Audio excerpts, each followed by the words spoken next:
Mahal na Ama sa Langit, salamat po sa panibagong araw na inyong ipinagkaloob. Salamat dahil binuksan ninyo ang aking mga mata at binigyan ninyo ako ng pagkakataong harapin ang araw na ito kasama kayo. Sa gitna ng magulong mundo, salamat sa panyaya ninyong simulan ko ang araw, hindi sa aking lakas kundi sa panalangin at katahimikan sa inyong presensya. Panginoon, hangad ko po na sa araw na ito, ang aking mga iniisip, sinasabi at ginagawa ay maging refleksyon ng puso at isipan ni Jesus. Kapag ako'y nakaharap sa iba, tulungan ninyo akong piliin ang pag-unawa kaysa paghusga, ang awa kaysa galit, at ang kababaang loob kaysa kayabangan.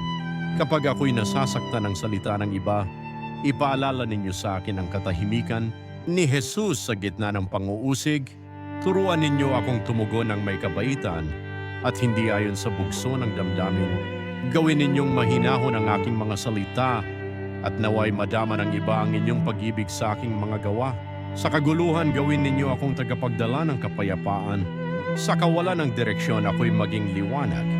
At sa malamig na mundo, ako'y maging init ng inyong pag-ibig. Panginoon, bigyan ninyo ako ng karunungan upang malaman kung alin ang inyong kalooban sa bawat sitwasyon ngayong araw.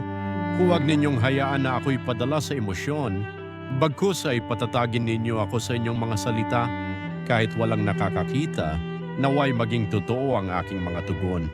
Maging ang munting salita o simpleng kilos ay magbigay ng papuri sa inyo. Panginoon, sa araw na ito, higit pa sa mga tagumpay at layunin, naway ang aking buhay ay magbigay kagalakan sa inyo. Hindi ko kailangan ng papuri ng tao. Ang inyong nangiti lamang ay sapat na para sa akin. Tulungan ninyo akong huwag malitin ang kahalagahan ng araw na ito. Naway mamuhay ako ng may katapatan, magsalita ng may kabaitan, at kumilos na may paggalang sa inyong presensya. Hayaan ninyo akong makita sa pananaw ni Jesus, maglakad sa kababaang loob, at magmahal ng may pagkahabag. At sa pagtatapos ng araw na ito, Panginoon, naway masabi ninyo, Mabats, tapat at matapat na lingkod. Gamitin ninyo ako sa araw na ito at sa pamamagitan ng aking buhay, yang inyong pag-ibig ay dumaloy sa iba.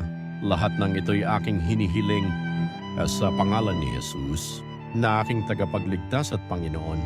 Amen.